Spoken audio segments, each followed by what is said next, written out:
What's up, everyone? It's Chicks in the Office with Rhea and Fran, giving you that Friday energy on a Wednesday. Hopefully everyone is having an amazing start to their week, and a lot of Taylor Swift fans out there, I hope you're okay, because it seems like the ones in this office are not okay. And I don't really understand. Unless your name's Gia Mariano, and then you're having a great day. I don't really understand, though, what's happening. Like, why is it so hard?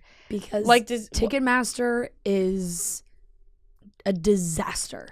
You said it.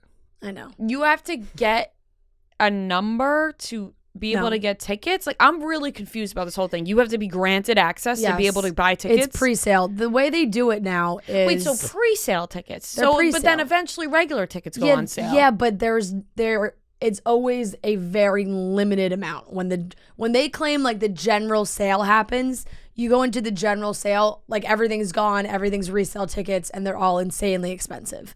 Like they do the price gouging thing where it's like, oh, well, demand is so high, so that $200 ticket is now an $800 ticket. Well, you think that's Taylor Swift's doing? No, that's Ticketmaster. Ticketmaster does it. Ticketmaster does it, but do you think there's part of Taylor Swift who's like, yeah, bump up those prices? No, you literally, she has, like, because they do it for every single Taylor artist. Swift could do no wrong.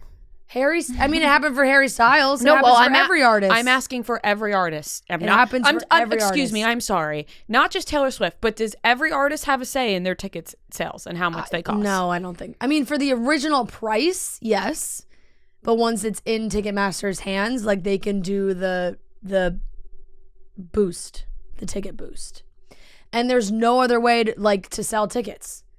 It was, hey, even when we did our Boston show, they were on Ticketmaster. Because if the venue's like a Live Nation venue, they have a deal with Ticketmaster, and you have to go through Ticketmaster. Wait, you know that platform like AXS? Yeah. Is that Ticketmaster? No. Okay. That's where. No, that's New York that's different because sometimes it's like a venue by venue situations, like where the venue has like House of Blues. I'm guessing from what happened, that's like within Live Nation, which Ticketmaster, Live Nation and Ticketmaster had a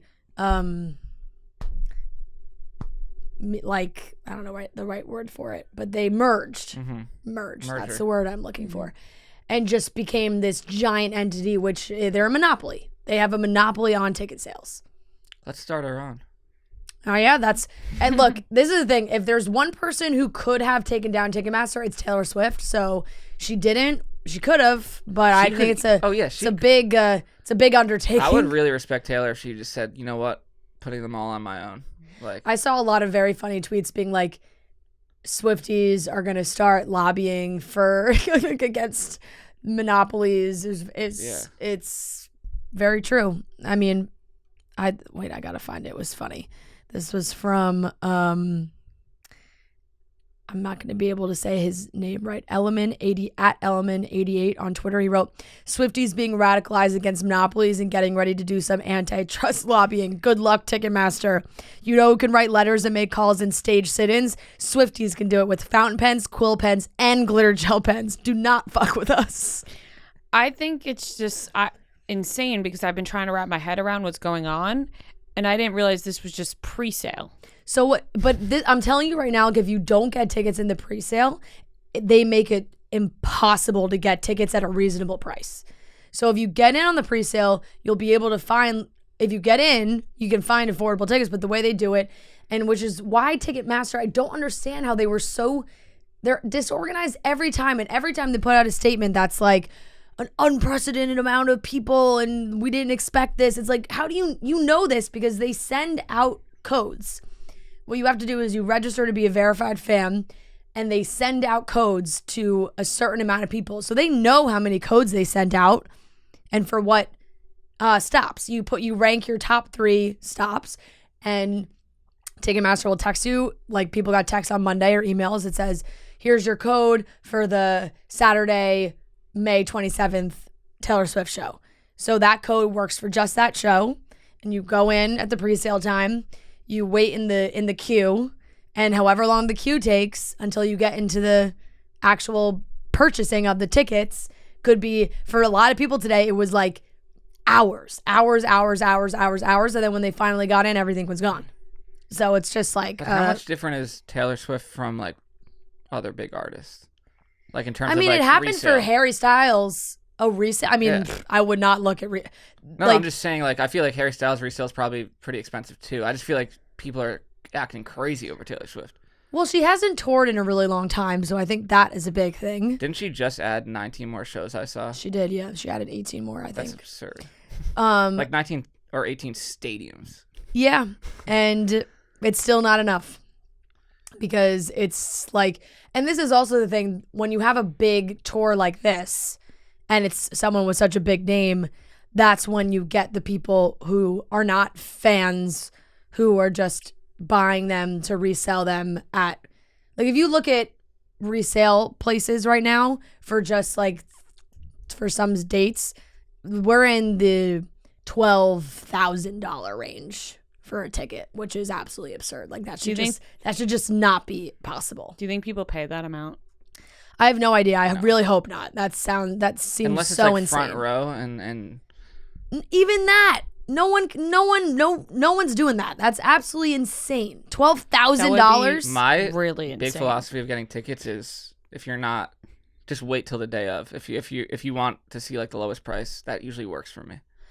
Yeah, but I mean that's stressful for a lot of people. You want to know that you're going, and you want to know that like if you're not like close to the place. Yeah. But and also, I feel like sometimes when you wait till the last minute, yeah, sure, you can get a $30 ticket in the last row.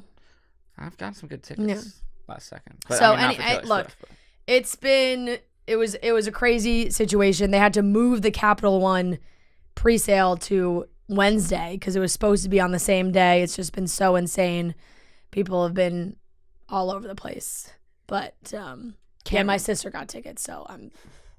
And she's like walking around the office with the biggest smile. Oh yeah, she's bragging all over the place. The office. Bragging all over the place. I can't relate. I'm feeling left out. I know. I just don't understand Yeah, what's happening. I know. I just a lot of people yelling. Are you gonna go? I'm just the sisters kicked to the curb because she got them with her friends. If I happen to get last minute tickets, yeah, maybe. Yeah. But I'm not dealing with this nonsense. No way. Yeah. John Mayer would never do this to his fans. Yeah, I mean, look, you can wait till a few weeks before, check Game Time and see what the prices are. But right now, prices are insane resale, and I mean they will put more tickets on sale for the pre-sale and like general sales. Question, but it's just very hard. Question: do you think Taylor Swift fans are humble? I was just about to say, do you think that if Taylor Swift fans were as humble as the Jonas Brothers fans, this wouldn't be a big deal? Do you think the greed is playing? They would just be like, all right, Taylor, you know what? Just, when the tickets go on sale, we'll try to get them. I think yes, because they're waiting hours and hours and hours all day to get into a queue to buy tickets. That's true. But Jonas Very Brothers fans humble. are more humble. Way more. I didn't say that. We're saying it. Yeah. No, we're saying it. Yeah. We didn't Taylor ask Swift you fans. if that was true. Well, Noah, you have your own opinions, of which that doesn't I've been attacked in the past combine with my by opinion. a fan base. They're still humble. Look, it's sad They're that dedicated. You have to give them that. They're very dedicated. It's sad that there's a lot of fans who are extremely dedicated who, because of this flawed system, aren't going to get tickets. Or they're going to have to pay an insane amount of money for them. I guess that's just the harsh reality when you're trying to see like literally the number one artist in the world. Well, that's also when you have a monopoly on ticket sales. I just like think that it's inevitable. Like no matter how the tickets go up, she's so sought after. There's no way this is like avoidable. Like wherever the tickets go up, people are gonna get them, resell them. Like I don't see people were reselling our tickets. Yeah, like I don't. It's just Taylor the ticket. Swift. Yeah, No, it's the I'm ticket not- game. But I'm not talking about resale. I'm just talking about But there's the only so many initial tickets. sales process. I For know. everything, it only goes through Ticketmaster. No, I know, but I'm saying like even if it was another, I think every website would have problems because it's like I'm not defending Ticketmaster, but like it's Taylor Swift. Millions of people are trying Okay, so to then go. come up with a better system. Only put 4 cities on sale each day. Like don't make it so that everyone in the world is going to your website at one time for the entire tour. Yeah, maybe that'll help. there's a lot of solutions that they could think of and they just don't do anything because it doesn't matter because everyone has to use them. So they'll never make the changes to make it easier for people because they don't have to. Yeah. It's a sad world we live in. It is Very passionate about this. Very sad, Ticketmaster. All right, let's get How into. are you? I'm good. You're right. Yeah, I'm great. I'm having I think my like Vegas fatigue is hitting today. Like Monday, I think I was still kind of on a high. I'm dropping. I just saw a tweet that I want to read though. New Princess Diaries movie in the works at Disney. Oh, but if it's not with the original cast, then I'm worried. Worried. Yeah, I'm worried. I'm not in if it's a new person who is turned into a princess. No. Give me Anne Hathaway. Yeah, and she's talked about wanting to do another one. Give me so Julie it's Andrews. crazy if they are doing it and she's not attached. So this says Disney is returning to the world of Princess Diaries. Adrita Mukherjee is penning a script to a new installment for Disney, which sources say is a continuation of the Anne Hathaway-led series of films rather than a reboot. Hathaway does not have a deal to return, according to sources, but she has publicly stated her support for a third installment, and the hope is she would return should the potential new film move forward beyond the script stage. I don't want it unless Anne Hathaway's attached. That sounds hopeful, though, I think. Like, that sounds like they are in development to create a script, and if the script is what Anne Hathaway is happy with, she will participate. Yeah. And not a small little cameo role where she comes in. I want her to be the lead. Yeah, it has to be her movie. It has to be Anne Hathaway. And Julie Andrews. Yes. I said that. Yes. Julie Andrews has been a little more out on it than Anne Hathaway has, but I feel like if they could all get everyone together, they would agree to do it. Hopefully. I hope so. I don't want a fake ass Princess Diaries. Yeah. Don't give me a reboot with new characters. Oh, a new princess is in town. A new princess of Genovia. Yeah, Nope. I don't want that either. Immediately no. Absolutely Anne Hathaway's still alive and well. She's still the princess. Imagine they bring back Chris Pine. That's what I'm saying. What happened to them? What happened to them? They would make one hell of a handsome couple the way they are right now. They like in have aged like 2022, fine Anne wine. Hathaway and Chris Pine. They've aged like fine wine, They really those have. two. They really have. Throw them in a Princess Diaries 3. Oh, God, does sound amazing. Okay, so let's hope that if this is happening, Anne Hathaway does get involved. 1 minute Dancing with the Stars thoughts. Gabby talked about her breakup with Eric. They're done. Tick. Yeah, well, and Len is retiring. Very sad. It's like a big deal that this is the end for him. And he's been controversial because he's an old school guy and he's the lead judge, so he gets to determine eliminations. Are you afraid that this is nearing the end of Dancing with the Stars? With all the changes, Tyra Banks. I don't think they'll end the show, especially if they just stay on Disney Plus. Like, I think they have the ability to keep doing it, and celebrities will always do it. But the fans that have been around for a long time are gonna have to adjust to the changes they're gonna make because they're gonna make changes. How pissed do you think are the older folks, the elder folks? Like Fran? Yeah, much older than Fran. I'm talking. That have watched on ABC for years, and then they had to download Disney Plus, or they had to get a streaming TV or an Apple TV so that they can get Disney Plus. How pissed do you think those 70-year-olds are, or those 80-year-olds? They're definitely upset about it. And 70 and 80-year-olds watching Dancing with the Stars. Absolutely. Yeah. I gotta ask my Baba, which I call my very grandpa. ageist of me. Yeah, and it's cable TV. It was like must watch cable TV, and when it first came on, people loved it. So.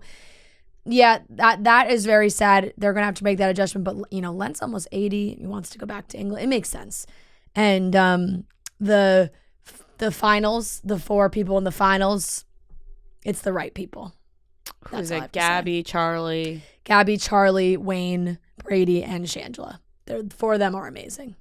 And I think week 2, everyone said that was going to be the finale. I think Gabby's going to take it home because I think the Bachelorettes, they're all good. Hannah Brown, Caitlin Bristow, Gabby, they're all great. She is and they phenomenal. have the fan base behind them rooting for them. Yeah, I think her chances are good, and I will be rooting for her. But they honestly, all 4 of them are great of course, I think there's a lot of people that, like Charlie has her fans, and then I think there's going to be a lot of people who go out of their way to vote for somebody else because Charlie is already a dancer. But that was like JoJo Siwa. Like people were Yeah. like, she's a dance. Like JoJo Siwa, we watched Dance on TV for years. If anybody watched Dance Moms, which is one of the best reality shows, and Fran has never watched, and I still to this day think she should go back and watch Dance Moms because it is some A+ reality television. Right.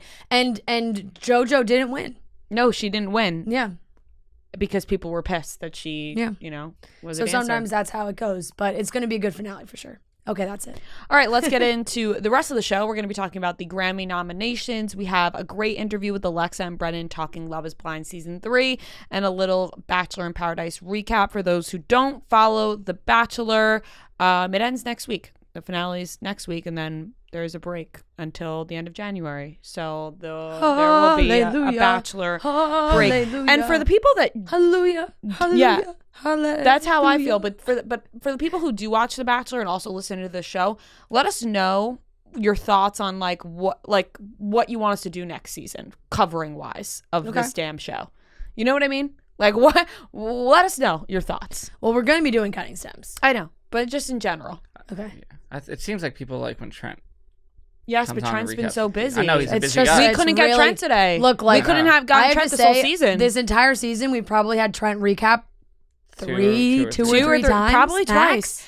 But I think He's really hard to in get the to winter, touch out. right? Golfing, I think, slows down. Yeah, it does. It so does. hopefully, we'll see. But let us know your thoughts and let us know what you guys want for Bachelor next season. All right, let's get into it. Talking about the Grammys. You've heard me ranting and raving, guys. Tickets, it's a hard game, but Game Time has been created by fans for fans. Game Time is the ticketing app that makes it easier than ever to score last-minute deals on tickets to sports, concerts, and shows, and they guarantee the lowest price. If you haven't given Game Time a shot yet, what are you waiting for? We have tons of Barstool fans using it, letting us know about the great deals they are getting. I've been using Game Time. I know you guys saw I had to make sure that my Jonas Brothers weekend, I completed the trifecta, had to go all 3 nights. Game Time had tickets at the last minute to make sure I was there on Saturday. It's so easy to use, amazing deals. Taylor Swift is on tour.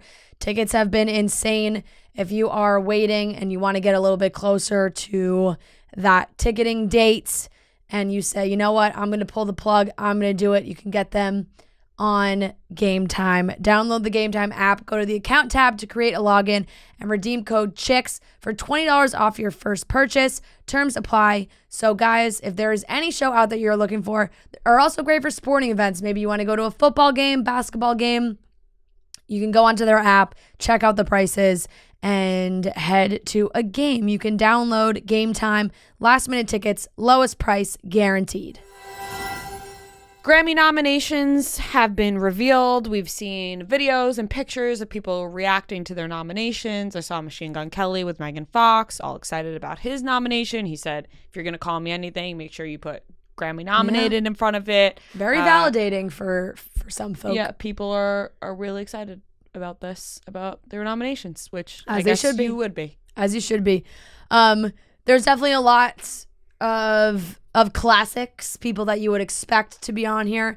I think, Beyonce, not surprising. She has a ton of nominations. You're going to expect that with a new album. Harry Styles has a lot, which is not shocking, but compared to Fine Line, which was not really nominated at all. Interesting. I think Fine Line, I think Harry may have gotten 1 or 2 Grammy nominations last year for stuff on Fine Line. No, if you can fact check me on that, I would love that. And Harry's House, I think he got like 6 this year. So artists and their labels. Fine Line got 2. 2. Surround sound. Well, 1 pop vocal album. Pop vocal album. But that's what a I thought. 2021, and then 2022 surround sound album. Oh, I don't know. Artists and labels submit their own songs and work that they think should be and nominated. into one category. Like Beyonce's in the dance electronic category. Right, which I guess makes sense because of her album. Yeah. So I wonder if he didn't submit as much last year, submitted more this year, did it differently. Well, I'm sure sometimes you don't. More you know, people. you I mean, submit and you don't get it. He He did. also got He best music did. video for Adore You. Okay. He did hit his peak this year. So Yeah. you know, Probably doesn't mean he's gonna win any right? awards. But that means that Yeah, he already he's more people were paying attention to Harry Styles this year. So I think that means more nominations for him. That shouldn't be how it goes, though, which is sad. No, and No. I don't think it necessarily does. I think Harry's House was very critically acclaimed as far like in the music world. So we can go through some of the big ones. Record of the year, ABBA's on here. Shout out ABBA. I didn't really even know they were still putting out new I music. don't even know any of. You know ABBA. You know ABBA. Gimme. Mamma Yeah, I Mia. know. All the I know. songs from Mamma Mia are ABBA. I feel like that's the song. Yeah, like anytime you're out at like ABBA. a place, They play that, it, and then people. Well, I have a funny story about Rudy here, who one time, I've heard we were this, all yeah. hanging out, and Rudy was like, "Guys, you got to hear this new song, Yeah. Gimme," and he put it on, and we were like, "You don't know ABBA?" I feel like that's been playing like for years. well, like, when this you go was out. this was like a year or two ago, Yeah. and he was like, this new group ABBA," and we were Yeah. like, "I was Oof. like, Rudy, Oof. ABBA just sounds you've old. never Yeah. heard of ABBA, Yeah. Mamma Mia, none of that." Yeah. I don't really know Mamma Mia, but But you hear the songs and you know them. Mamma Mia. I mean, Here we Yeah. go. Yeah, you're going. Yeah. I mean, to every song. Yeah. These are ABBA songs. well, yeah, but like that is literally Mamma Mia's in the song. Yeah. Yeah, but you would know other ones. Okay, Adele, Easy on Me, Beyonce, Break My Soul, Brandy Carlisle featuring Lucius, You and Me You know on that the one. Rock. Yeah. Doja Cat, Woman, Harry Styles, As It Was, Kendrick Lamar, The Heart Part 5, Lizzo, About Damn Time, Mary J. Blige, Good Morning Gorgeous, Steve Lacy, Bad Habit. So they do, what do they do? 5 Record of the Year, 5 Song of the Year, 5 Album of the Year. Which one would you vote for Record of the Year? Record of the Year is, I feel like I mean, I'd probably go Beyonce. I was gonna say Break My Soul. Yeah, the Heart Part 5 is awesome, but Yeah, I'd probably go Beyonce. yeah, Beyonce. I feel Yeah. like Beyonce's gonna win everything. Album of the Year is ABBA, Adele, ABBA for their album Voyage, Adele, 30, Bad Bunny, Un Verano Sin Ti, Bad Beyonce. Bunny's gonna win. Ugh, Beyonce, Renaissance, Brandy You Carlisle, don't like and Bad These Bunny? Silent Days, Coldplay, Music of the Spheres, Harry Styles, Harry's House, Kendrick Lamar, Mr. Morale and the Big Steppers, Lizzo Special, Mary J. Blige, Good Morning Gorgeous Deluxe. So Bad Bunny wouldn't be my choice of album of the year, but I think Bad Bunny, just based on popularity. just based on Bad Bunny But is that's another thing so where it's like, fucking popular. Sometimes that doesn't translate though to the Grammys. Like, let's remember some very popular artists and But remember albums have Macklemore? lost to but they've lost to like art. Like, what was the year that Beck won album of the year and everyone Oh. freaked out? Right, but I could also see it being something like Bad Bunny where me and you might be like, what? Bad Bunny won? But then it makes sense that Bad Yeah. Bunny won.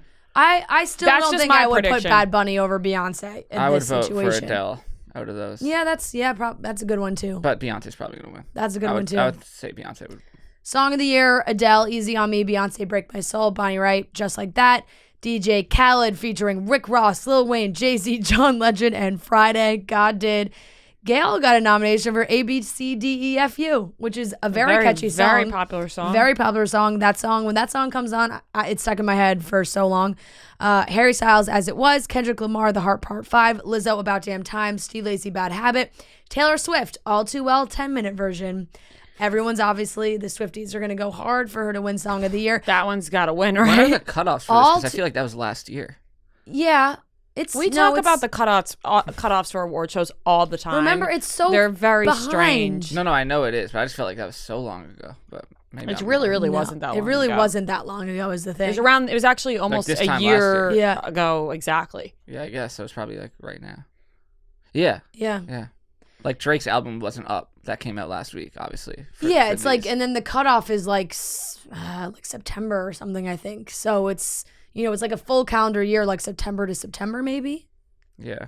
That makes sense. Yeah, this makes sense. Look, All Too Well, I think, especially the 10-minute version, is her best song she's ever made, and she agrees with that. Taylor Swift posted, she was like, well, she says is the best song she's ever written.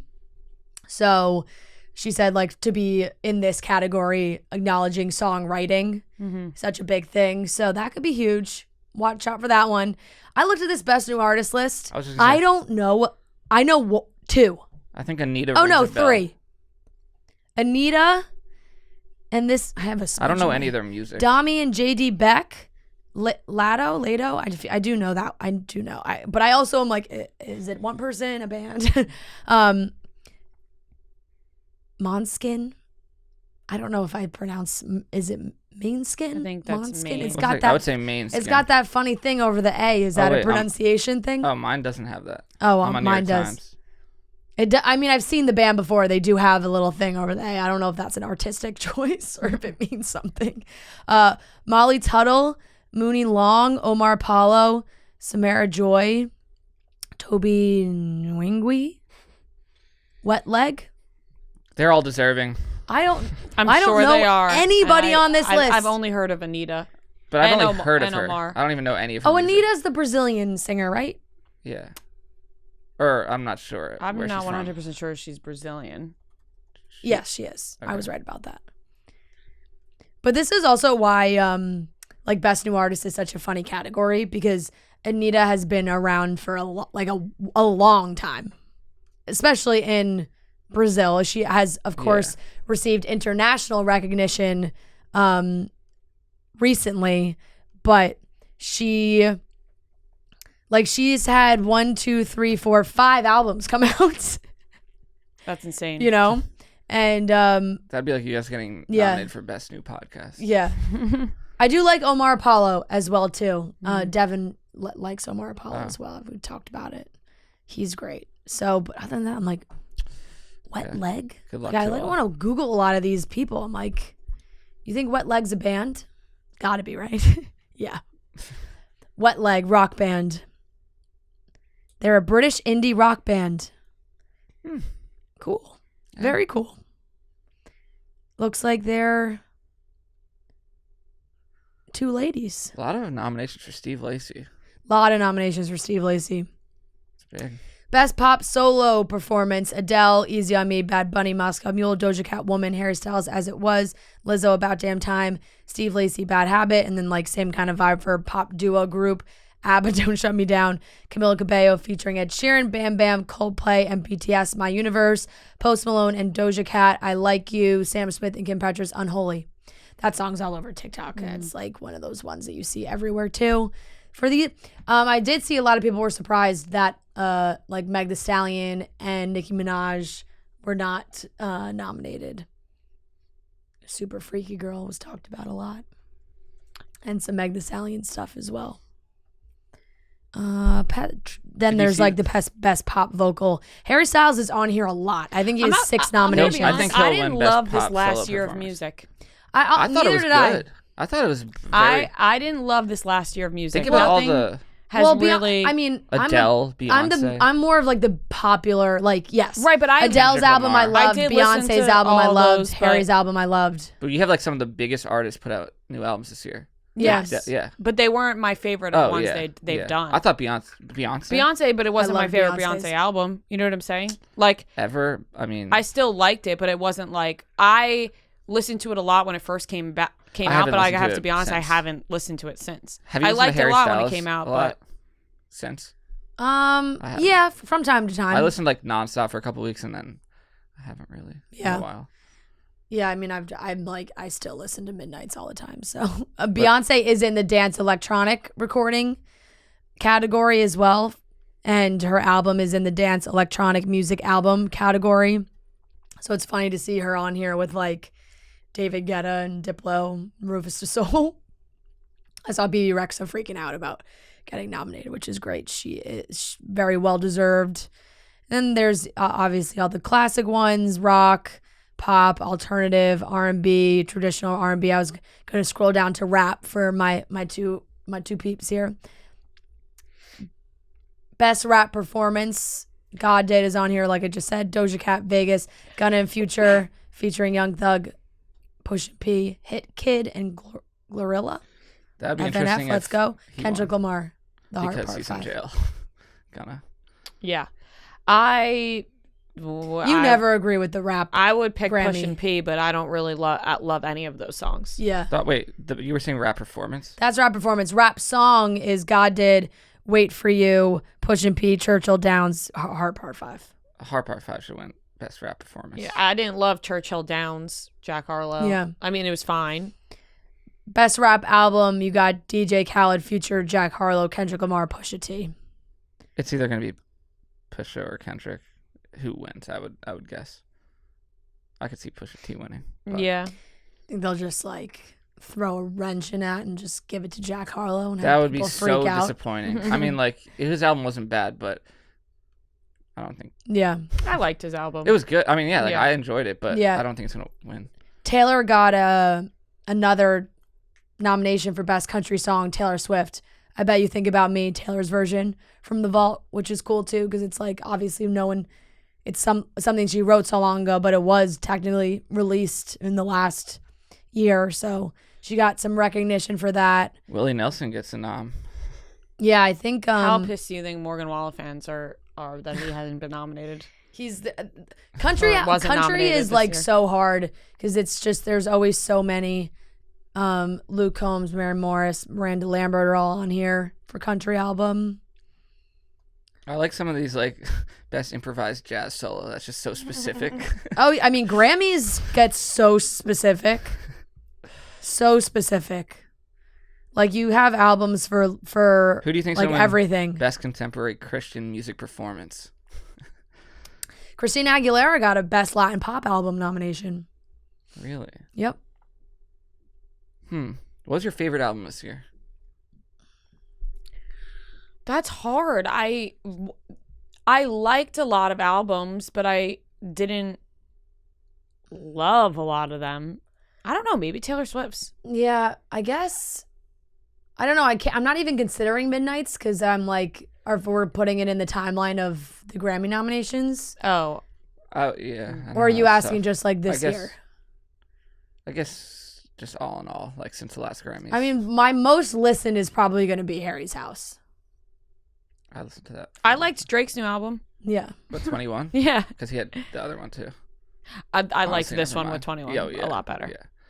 The new Nas album, for any Nas fans out there. I haven't listened. Incredible. Really? Incredible. I was texting your Trent about that. I love that you can win a Grammy for like audiobooks. I think that's cool. Like if you just have like You guys should do an an audiobook. Lin-Manuel Miranda. Yeah, he's on here. Mel Brooks, Questlove, Jamie Foxx, and Viola Davis. They all have great voices, so that makes sense. Comedy album is always one that gets one. Mary J. Blige, I didn't even know she put out new music this year, and she's been Yeah, nominated for a bunch she's of on stuff. here a lot. I wanted to see if there's. They do a music video, don't they? They do. Why do I not? Maybe I. I have Oh, it best here. music film. No, best. Oh no, that's music film. Best music video. Oh, Adele. music video. Adele, Easy on Me. BTS, Yet to Come. Doja Cat, As a Woman. Harry Styles, As It Was. Kendrick Lamar, The Heart Part 5. Taylor Swift, All Too Well. Taylor Swift's got to win. Kendrick Lamar should win. No, that. and Remember his video? The short film. The short, I mean, All Too Well. All short, Too Well is that a is movie. 100% winning. Remember the Kendrick Lamar music video though for that? It was awesome. Yes, but The deep fakes. in terms of this, Yeah. like Taylor Swift's gonna win. I that. think Taylor that's. Swift I don't wins even that. think I that's. still haven't watched it, by the way. You haven't watched the short film? No. And best music film is also one. Justin Bieber, Our World, nominated. Very Wait, nice. what? Best music film, Adele, One Night Only, Billie Eilish Live at the O2, Justin Bieber, Our World, Neil Young and Crazy Horse, Rosalia, and then various artists, Jazz Fest and New Orleans Story. There's a lot. Grammys always have a lot. Of course, they don't put it all on the show because they have a bajillion categories. But I would say everybody who I thought would be on here was on here. I know Any a lot of snubs? the snubs I saw people talking about were Nicki Minaj and Meg Thee Stallion. Wait, did Nicki Minaj have a new album this year? Yeah. Oh, she did. And you know Nicki Minaj is not happy about that. Oh, yeah. I would assume. No, she's talked shit about the Grammys so much before that I feel like it's probably I mean, the Grammys, like, in reality, don't really. Yeah. A lot of people have talked shit about the I mean, yeah, 'cause Grammys. they're I like think. Some people are talking about It's all Rosalia, politics. Yeah. snub. I think there's a lot of paying behind the scenes. Oh, yeah. That's Yeah. just every award bribe. show. Yeah, every award show. Yeah. Yes, Remember there's a when lot of Macklemore snubs. beat, like, Kendrick Lamar? Right, that was Drake, like, absurd. it was just It like, was just what? like, how's that happening? Country, a lot of people are saying no, country artists cracked the big 4 categories. Coldplay was on there, which surprised people. That is surprising. Snub that songs from Encanto didn't make any of the lists. I mean, we don't talk about Bruno was a Billboard hit for like months. It was. So yeah, there's always, this one says talking about Bad Bunny and Rosalia not really getting as many as people thought as well. Bad But Bunny. yeah, those are probably the biggest ones. Gotta give this guy a listen, huh? Love Bad Bunny. Like, really fucking love. What type of music? How would you describe his music? Spanish music? I mean, I know it's Spanish, but like Dance. Like Bad I would Bunny? say Yeah, it's like Latin pop. Yeah, not my cup of tea. Oh, Bad Bunny's got great songs. Beyonce led all artists with 9 nominations, which now ties her with Jay-Z as the most nominated artist in Grammy's history. Wait, what? Oh. How many Look at total? them. Power couple. 88 total. 88, huh? Mm-hmm. Beyonce will beat Jay-Z on that. Because, Jay-Z isn't putting out music. yeah. Yeah, that's just crazy. Imagine that, Jay-Z comes back and he's like, Yeah, gotta get those nominations up. He just. it's just crazy that they're like that now. They're the most each individually, and they're married. Yeah, it's crazy. Yeah. And Out of all the artists that have been nominated for Grammys, those 2 In the world. are tied for the most ever. Meant to be. Yeah. Yeah, talk about a power couple. I know. All right, that is the Grammy nominations. All right, let's talk about this week in Bachelor in Paradise and everything that went down. But first, guys, between gift giving and family traditions, the holidays are full of lighthearted moments that make the end of the year a little bit more joyful. Vizzy Hard Seltzer brings the joyful vibes all year round, so whether you're visiting loved ones or enjoying being home for the holidays, 'tis always the season to enjoy Vizzy, the hard seltzer bursting with fruit flavors. They have 2 variety packs that are delicious. You can get all different types of flavors. My personal favorite is the blackberry lemon. I think it is delicious. It's perfect for maybe a little day drinking situation. Maybe you're tailgating. Maybe you're just relaxing, having some you time. That blackberry lemon is delish. They also have the Vizzy Mimosa pack for those, like I said, maybe tailgating moments. You want to bring a pack with you. Strawberry orange, pineapple orange, peach orange, and pomegranate orange. You can go to VizzyHardSeltzer.com/chicks to find Vizzy near you. That's VizzyHardSeltzer.com/chicks. And to hear first about the latest flavor drops and more, sign up at VizzyHardSeltzer.com/subscribe. You must be 21 and older. Celebrate responsibly from Molson Coors Beverage Company, Milwaukee, Wisconsin. Welcome back to Cutting Stems, the after show. It's a ladies' night tonight. Trent yes, it's ladies canceled on night. us last minute. The feeling's right. Due to golf. Yes, it's ladies' night. Oh, what a night. Oh, what a night. That was nice. One went high, one went low. Yeah. That was beautiful. I was going to go low also, but then I thought you were going to go low, so I went high. Yeah, you Of have course. a higher voice, I Yeah, think. figured it. Yeah, so it's the 3 of us. We're almost to the finale, but no Trent, unfortunately, because like I said, he is busy golfing up a storm. We're in the weird realm of paradise right now where all the couples that are going to work or they're going to crash and burn in the finale. Yeah.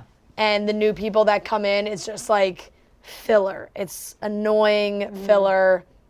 Because Monday and Tuesday. We just know at this point they're not going to just jump on with a connection. No, with somebody nothing's gonna else. happen. Like, we're too late in the game. There's too late. There's, It is. there's not enough time to make a good new connection, and there also has been so much time that if someone has an existing connection, they're not just going to like throw it in the trash and be like, oh, well, forget it. I'm actually going to risk it all over here for what, like one more day of spending time together? It doesn't make any sense. Yeah, so Monday night we picked up with everyone still being sad about Rodney. The vibes were still low. Can we just, for a minute, it's gone on too far. It said really it was affected all I of said it them. on the podcast last week where I think I said, or maybe I said it here, that it's just like, it's kind of embarrassing now for Rodney. Like the little pity party everybody's throwing for him. Like too much pity. he's gonna be okay. Yeah.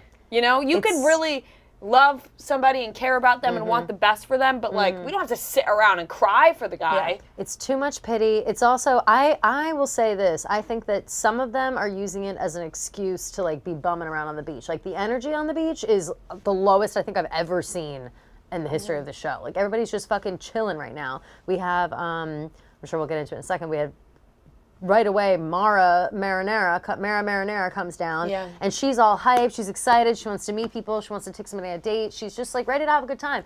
It's as if the entire beach was like, fed Ambien all day long. Like they can't even get off the bed, nobody's talking to her, no one's looking at her, everyone's avoiding her. I was feeling bad for her. I don't like her, I think she's annoying, but I was feeling very bad for her because nobody was even gonna like give her the lowdown and tell her what the hell happened. Why is everybody so, melancholy on this beach? Like, what's going on? Yeah. It's Well, bizarre. they're probably like us, where they're like, all right, well, we found our people. Yeah. Let's Yeah. Wrap it up. Let's get off this beach I guess now. so, yeah. We I do would feel have that to way go too, I back guess. and talk about Eliza going to Baltimore. She yes. shows up, knocks on the door. Justin's like, oh my God, I've barely even unpacked.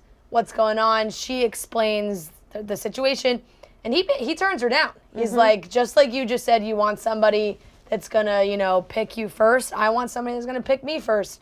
And it was just a no-go. Didn't fit. Yeah. Failed trip to Baltimore for Eliza, which, was an unfortunate That was tough. It was tough to watch. ending for that. Tough to watch. I was a little surprised just because I thought Justin would be like, oh, hell yeah. But I thought his points were valid. Like, you didn't pick me right away, whether it was peer pressure or not. Like, what am I supposed to do here?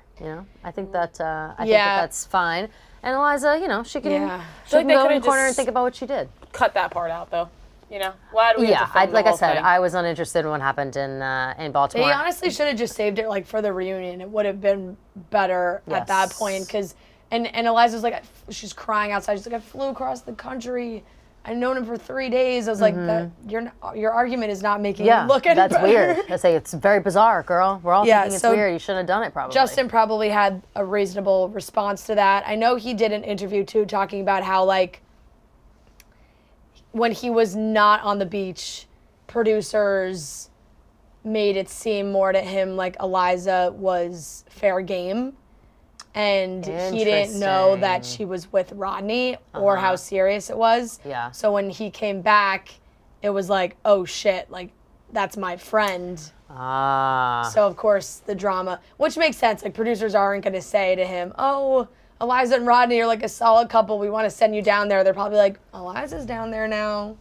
You Yeah. want to go?" Yeah, exactly. Right. And I think that is probably the case for a lot of people that end up going down in Paradise, especially late in the game, and especially if they're pulling strings to keep them hanging around and whatever. I just got distracted because I got a text, a random text from a random number, and I thought I was going to be Taylor Swift thought it was tickets. gonna be Taylor Swift tickets.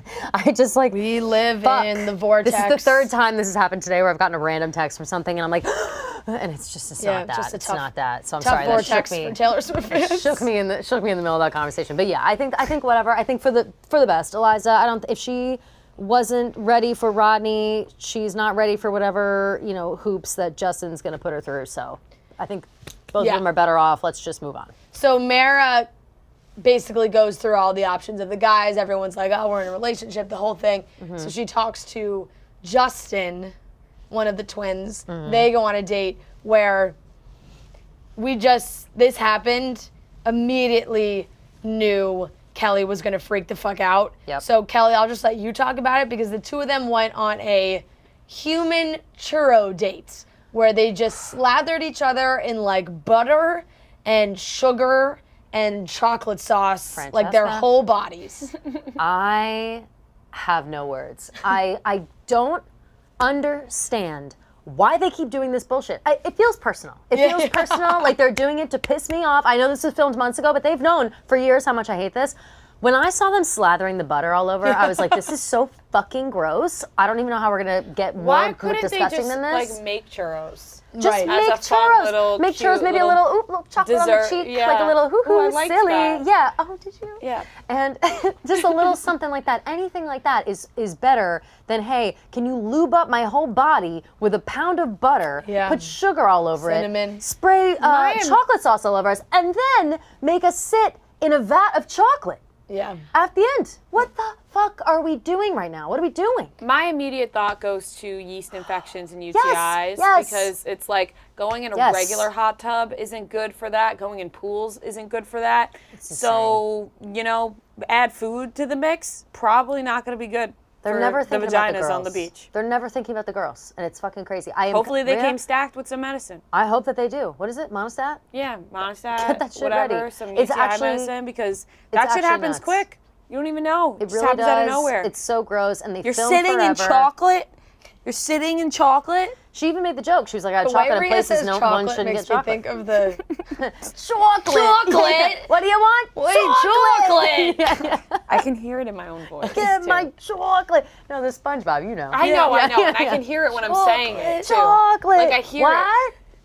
Chocolate. Anyways, they're gonna get an infection, and No, I'm but that worried is about true. that. It's, It is it's gonna too get much they are food gonna get porn. infections. I understand Why is maybe there so much one food porn? date a season, But it's not like- even food porn. it's so Food much. porn is when you see It's a food and sex. beautiful dish Yeah. that just gets you going, True. right? Like a picture of a This beautiful is like dish. literal food and porn. What- Yeah, you know like what this I'm is wondering? just food and porn mixed together. I'm this woke isn't. on this, and I'll tell you why. You think there's some fetishes? Yeah, I think so. Whoever is planning these dates, I think, has a thing for food and sex. we have and like in the a- same way that we We talk have about like a Dan Dan Schneider. I was just gonna say, it's like the foot thing Nickelodeon Dan Schneider, situation. feet, Nickelodeon, whatever, Quentin Tarantino, feet, all of his movies, whatever. Someone in the Bachelor production side has a thing for food and sex. And they're trying to make it happen, trying to make it a thing, trying to shove it down all of our throats. And I'm here to tell you that we don't accept it. It's not going to happen. No. Why do they keep wanting us Why to do is this? it It's so so- gross to me. It makes me gag. Like watching it on the screen, it literally makes me gag. And I don't understand like the kissing with all the butter and Yeah, it's like, gross. That's fucking Absolutely gross. gross. The feeling of it. Am I a little OCD for that? Like I know I'm a little, No, I'm a no, little it's- OCD it's- for sure. it's gross. But It's come gross. on. The feeling of the butter on your hands, like I would have to take a bath after that with Dawn soap. Like that's how oily that entire Well, thing yeah, you have was. to. You're like the you're, ducks. you're basically a dirty plate. That's You it. have to put yourself in the dishwasher. Exactly. Yeah. You have to put yourself in the dishwasher. I think after a date, I would feel like one of those poor ducks that are covered in oil they pull out of the ocean. that is- That's what I need the Dawn Yes, soap for. yes. Yeah. And the Oh, Dawn that's soap what I always makes thought. them better. Oh God, that those pictures always make me sad. Okay, know, me anyway, too. But they always end up being okay. Johnny and Victoria are starting to get more serious. Like she said, they really like each other, but they need to get to know each other more. Johnny does reveal to Victoria that his family has been, kind of going through a rough time. His brother is in prison. Yes, that's tough. So that was Sad. a tidbit that we did not know. I think sometimes that's a hard thing to respond to, like when somebody really reveals something very personal and deep. Especially and like a family member being in a prison. family Of member. course, yeah. that's You have tough. no idea how to So- react to that. You're like, Yeah, You don't know I how to thought react to Victoria that? reacted to that very well. I thought she had a great Yeah. reaction. I also think it's very hard to react to news like that. It's also very hard to anticipate how somebody's going to react to news like that. Like I think if I were to hear news like that, I'd be like, damn, that fucking sucks. Like, I'm sorry that's happening. Like, whatever, Yeah. it'll all be fine. It's kind of like how Victoria reacted. I feel it was just like, wow, I'm there for you. If you ever have stuff like this you want to talk about, I'm happy to. Whatever. Like, I'm really sorry. That's really the only way to respond. Some people will be like, oh, well, what does that mean about you? What does that mean about the rest of your family? And then all of a sudden they're like running for the hills. And I think that's probably something that Johnny was worried about. I'll tell you what, though, ladies, Johnny and Victoria have been spoiled beyond belief. E! News posted Right. about them. Yeah, I it's mean, So everywhere. I'm kind of Yeah. I'm kind of like out on It's everything. hard to root It's for hard them to- as right. a couple Yeah, it's because you hard. know It's like that they're when, not together anymore. So it's- it's like, all right, let's just fast forward. You might as well just cut all this nonsense out Completely. because we know what happens. Exactly. It's like when they made Rachel Lindsay the Bachelorette before she was even kicked off Nick's season. Yeah. Nothing drove me nuts more than that. I hate when they do that shit, and now we have that going on. So whatever. I don't know what's happening there, but So- I'm bummed about that. It is annoying, but we'll see how it's annoying, but it's also like you want to watch to know where it all went wrong. For sure. So Without that question. is one thing that is still pulling me back in. That's a great point. Flo is upset about Justin. Justin tells Flo he likes her more than Mara. Flo literally, loves this is Justin, just like huh? She loves so him. that whole situation could not care less about. Kate and Logan, these two can't seem to get on the same page. He's upset with her. Shocking. They're finally having conversations, but it's just like it's just would not work with these two in the real world at all. No. And it just continues to be talked about between the two of them of like Logan's not doing enough, and Logan's said to her like you're very critical of me, and she's like, when am I being critical of you? It's like you're constantly critical of him. Everything that comes out of her mouth towards Yeah. him, to his face and behind his back, is critical. Yeah. She said something. I don't think she said it to his face. She was saying it to the girls. She called herself a wower. She's like, I'm a wower. Yeah, she did like, that in her interview, I I wow think. people, and Yeah. I need Logan to wow me. Like I need him Yeah. to like start doing these kind of things. Which, again, I understand if you are somebody who's like extremely driven, very successful, looking for someone who is like of equal or greater match to you in that capacity. That's fine. But then why are you even messing with Logan if you already are resigned to the fact that he does not live up to the standards that you've set for yourself? Yeah. Like, I don't understand. Why are we still, Also, why is why she don't trying you to change just- him on the beach? Why Like, don't you just get off the beach and just Get off go the fucking try and look in beach. the real world? Because I'm not it's saying like, get the it, people honestly, here bitch, are like, get in not, line. Get in line. There's, Yeah. everybody's looking for what she's looking for. Right, Like, and I'm not saying that people on the beach are not successful at all. It's more just like, if you are so dead set on a particular thing, then go look elsewhere because it's not written in stone that you're going to find that there. You Yeah. could just keep looking somewhere else. Without question. It's bizarre. I think, as usual, she's rude as fuck. But I am surprised to see Logan talking back a little bit finally. I feel like he's just kind of sat there and taken it this whole time. Now he's finally like pointing out, the criticized thing and being like, it just feels like you do. He basically, in so many words, is saying like, it just feels like you don't even like me. Yeah, yeah. And I feel that way. Like, does Kate even like Logan? Like, what is she I don't doing think here? so. I don't really think so either. not. So two new girls also come to the beach, NC and Lindsay.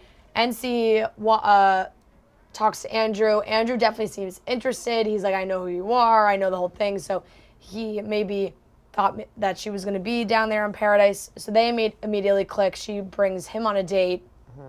And Lindsay thinks that she would have a connection with Logan. Logan definitely is like thinking about it. Logan wants He's it. like, He says she's Lindsay's a babe. Yeah, Lindsay's a babe. And he definitely wanted to go on a date, but Kate was like, you're not going on a date. So that was basically the end of that. And Lindsay leaves after that because she's like, there's no point in me being here. But the Andrew NC situation we can talk about with tonight's episode too. But Andrew just really like seems to be floating through a little bit. Just definitely interested in talking to girls, but maybe not as invested as he would have been if like Teddy was there the whole time. Yeah. And I felt bad for Jasenia during that time because I think Jasenia like really was trying to be patient with him and he's going on this date, and for him to just kind of be like, well, now I'm going to try with NC now. It's like she was like, okay, so great. That was weeks of my life wasted. Right. It is kind of weird that he never like really had a conversation with Jasenia. I never thought that they were so like tight or strong. No, like, not at all. Like I know Not they were at hanging all. out. Obviously, they gave like she was giving roses to He him. never like whatever, but they just never seemed like a strong couple at all. If I had to guess, it felt like the two of them were like, this is convenient. For sure, but I'm still surprised, even solely because Andrew had that conversation with Brittany when they came back from like the other, like the fake Casa Amor thing. Yeah. And they both just kind of were like, yeah, I don't know, let's just move on, like whatever. I'm surprised he didn't have that kind of conversation with Jasenia. Like came back like, yeah, honestly, let's just move on. Like we both know what this was. Like neither of us are that invested in it. Like let's just, avoid hurting any feelings and move forward. And he sort of had that convo, but I feel like he had to be bullied into it. And then I don't think Jasenia really like accepted it. I just don't think that she kind of liked the way it was presented to her. Gabby and Rachel come down. That pours into tonight's episode, which we can get into. Gabby and Rachel's whole point of showing up on this beach was basically to just flush Logan's chances down the toilet. Just to it was talk like shit. Producers were like, Gabby, Rachel, we're going to send you to Mexico. Really all we need you to do is just like tell everyone you don't like Logan and leave. Yep. That's basically what happened. Yes, of course they had nice things to say, like they had great things to say about Tyler and some of the other guys, which Brittany was very happy about. But it was like Rachel immediately was like, Logan thinks he's the Bachelor, like all this stuff about Logan, where it was like, boom, let's just leave now that we talk shit about Logan. Which I'm not the biggest Logan fan. I think I've made that clear, but I also just felt like this was kind of bizarre. Like, it was too much. They Yeah, it was don't too know much. him off the They don't know him show. on the beach. They don't know him on the beach. They don't know him off Producers the show. continuing to come up with antics to fill the time here. They Without just question. know him from competing against a bunch of other guys on their season. So to be like, he hasn't changed, like, whatever, it doesn't really make sense because they don't really know him. Yeah, Unless exactly. one of them started talking to him off the show that they want to reveal, but I don't think that happens. So then There's no what's way. really the point of that? There's no way. I think Because they couldn't have them come on the beach and say, success, because there was no success there. Yeah, there's not success anywhere for either of them at this point. But I think that I thought it was interesting. One, how they made the point to talk about how amazing Tyler was. I thought it was cute. I was like, all right, that's nice for Brittany. And I know that I said I'm always like wishy-washy on Brittany, and I'm not sure why. I still don't know why, but I'm starting to warm up. I don't know why. I love Brittany. I know, but I'm starting to warm up. She and Tyler were cute. I also want to compliment her teeth. She has great teeth. She does have great teeth. I never She have has a good complimented smile. them before. Great smile, great teeth. Something I noticed that I thought was a little weird, but I'm thinking it was maybe the only awkward interaction that the girls had with Rachel and Gabby when they came down was Victoria F. explaining that she was dating Johnny.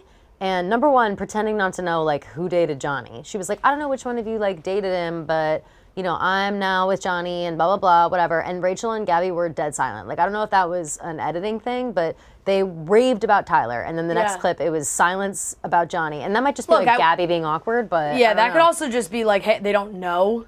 Yeah. They don't know Victoria. True. And also, if you think about timing, right, like, Victoria wasn't watching this on TV. Like, Victoria doesn't know at this point what happened because it hadn't aired, like, it hadn't aired yet. Had it not? No. Before I thought it finished before they filmed It did, Paradise. but I think Gabby, like, all I know is that in that, like, I think Rachel was still with Tino. Because Tyler was like, congratulations, when he hugged her. So at that point, I think they were in that in-between of, like, the season airing, or the season had just started to air. Right. Which makes me think that it took a while, which just made me think that, like, Johnny's whole thing with Gabby and, like, even the end of their relationship definitely was not on yet, and Victoria probably hadn't seen it. Isn't that weird, though, that Johnny wouldn't tell her about that? No, I'm sure he did. I'm sure he said he was with Gabby, and That's what I'm Victoria saying, was like, pulling, was like, pretending not to know. Victoria was pulling one of those alpha girl moves to be like, Completely. I don't even care which one of him. That's what I felt. Which one of That's you what I guys felt. he dated. And I thought I was slipping back into my, like, Victoria, like, thinking Victoria's a bitch thing. But that's exactly what I thought she was Victoria is doing. an alpha female, so For like sure, for she, she's probably like For sure. claiming her territory a little bit, and at that point didn't want to get transparent. Didn't want to get too into it. But the Logan stuff was, of course, like the part where it's like, okay, we get it. You guys don't like Logan. That's fine. But that was really the only thing that they came to discuss. And then they were like, we're leaving. And everyone was like,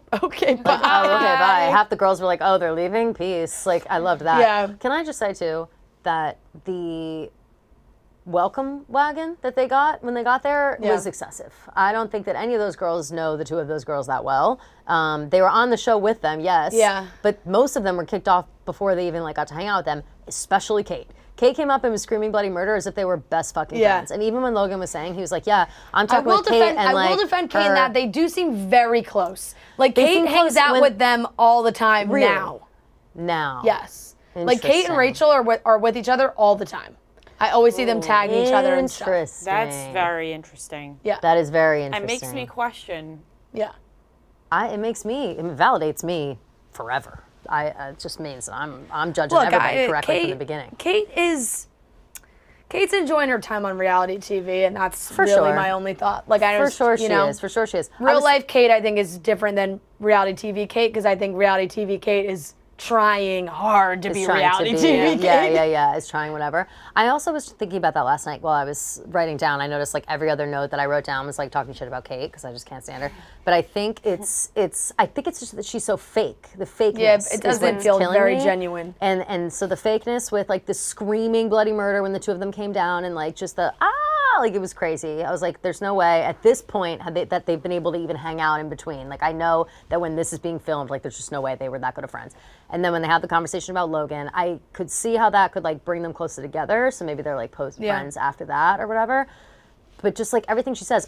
And when she had the conversation with Gabby and Rachel, Kate said something like, I've just really been looking to have this conversation with two intelligent women and blah, blah, blah. Like, she's starting to pull that, like girl power, smart women together, like blah, blah, blah. I don't know. It's just fake as fuck. That's what I'm saying. Like, it feels like a nag. I wrote down what she said, like, verbatim. Hold on. She said, I really needed a wise female perspective on this, is what she was saying. As if there's not a wise female on the beach that she can talk to. And that to me is rude. And also, like, it also just seems fake. Like, I don't know. Like, she is trying to, like, suck up. It seemed all very ass-kissy and fake, and I hated it. Yeah, that's fair. And I continue to hate it. Yeah. Aaron and Genevieve are just...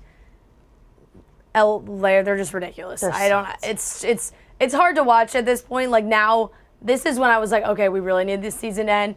These two are fighting about what is more, like if itching and pain are the same thing. They're like really yelling at each other. Aaron's yelling at her, and then he's like, "Why are you yelling at me?" She's like, "I'm not yelling." They're like, it just went back and forth for way too long. She's like, "I'm packing my bags. I'm leaving," and he's chasing her down the jungle path again. He's telling her not to leave. She doesn't leave. It's just rinse, repeat with these two. I can't do it anymore. I can't see them getting engaged at this point. If these two get engaged, I will put a 0% on them being together right now. Not even close. I also want to point out that in that argument they were having, like, based on how it ended and what Aaron said at the end, I already know I'm on Genevieve's side. Like, Aaron was saying that an itch is low-level pain. That was like his argument. And Genevieve was like, no, it's not. That's basically how it went. And they argued about it. And Aaron was so like thick-headed and fuckboyish that he just like could not be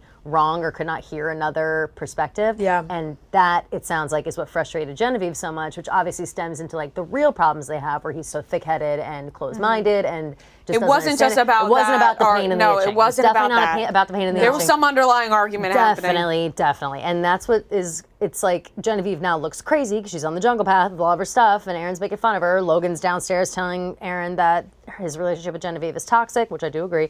And, you know, all these things are happening, but I think, like, Aaron might just be toxic. Like, I think that, I think Genevieve is definitely emotional and, like, you know, on the crazier side, but I think Aaron is, like, talking the to problem. Genevieve about how emotional she is. Yeah, I hate that. I hate it. And I was like, dude, you're the one who, like, you flip in 2 seconds. He's right. He's nuts. Well, now he's you're like theying the about pain. manipulator. It's not the same thing. So Just I did not like that so either. Dumb. You know what I also Something saw this weird weekend about that was jarring to me and like doesn't have anything to do with the actual episode, but like I did not realize that Johnny Bananas and Genevieve had on and off thing. Can we That's talk about what that Johnny a little Bananas bit was more? trying to Explain to you guys. insinuate to us, Yeah. but he wouldn't tell us who. And he was like, maybe I'll be on the beach. So I don't know if they were like thinking about bringing Johnny Bananas onto Paradise. Paradise That would would have be been Would have been fucking awesome. insane. So Like if they fun. wanted to bring antics to the beach, Oh, they I would would have love brought it. Johnny Bananas. Of That course. would have been absolutely insane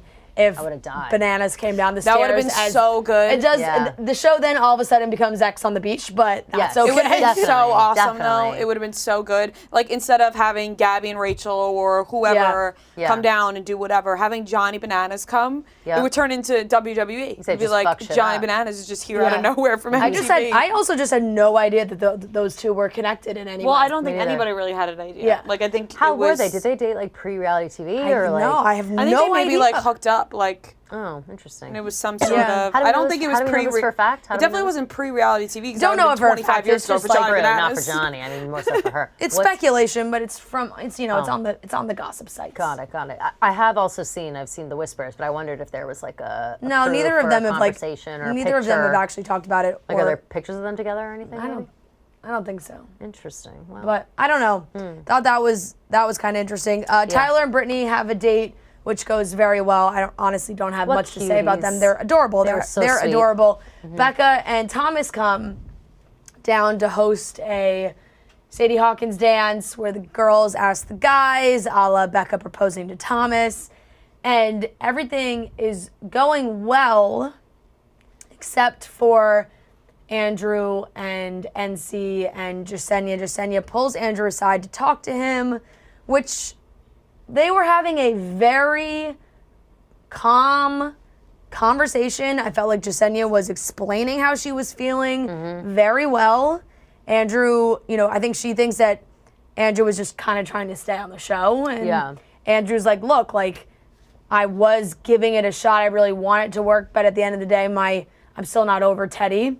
But NC, her level of feelings and all of this just felt a little too intense for for just showing up. She's like, you are giving her a validation by talking to her. Like, you got to walk away right now. It's like, let them talk. They're not making out. They're not like talking about their future. They're working out their own problems. Like, you have to let him do that. It was weirdly overbearing for knowing him for one day. I thought that NC was way out of line. Absolutely way out of line. Like, just 0 to 100, crazy as you can be in 2 seconds. Like, I don't know. And then, if like, I holding on to him. No, it was bizarre. No, the begging. Please, Andrew, please. It was tough. It was hard to watch. So long. Like, I was watching it, and I was kind of like half-assed doing something on my computer, watching it that part, and I thought I was having like Groundhog Day in my head because I kept hearing her say please like 1,000 fucking times. No, it was like, bad. Is she still saying please, or She's is like my really holding TV on to skipping him right now? Like, what's happening? Like wrapped She was around like, him, please, please, and he was like, no. He was trying to No. like He was back like, away. no, He couldn't no. back away. Very pressured by both of you right now. Yeah. Please. Exactly. That's how it felt. It was crazy. Very uncomfortable. It was crazy. It was outrageous. I also want to give a shout out. Do you know the song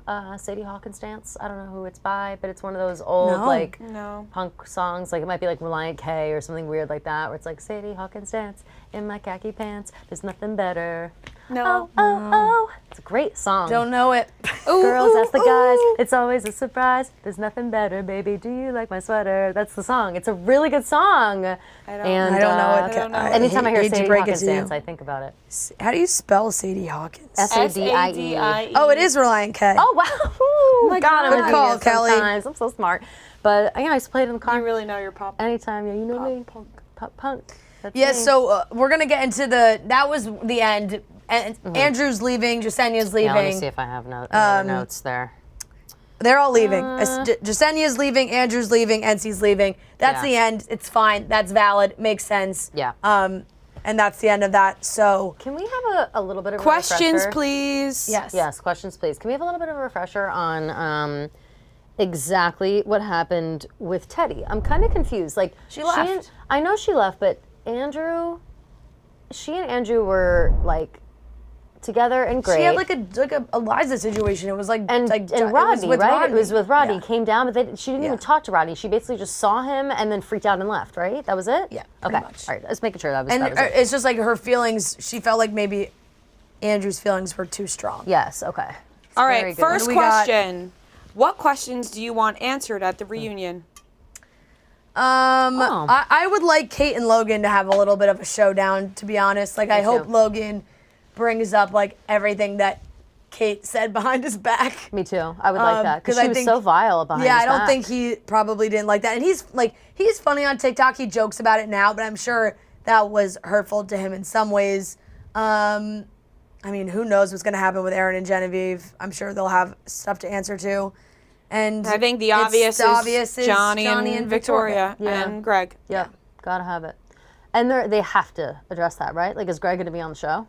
I think he's there. He is. Oh, he is there. I think he's going to be. he's going to be at the When are they reunion. filming it? Do we know? It's already been filmed. Amazing. Yep. Huge.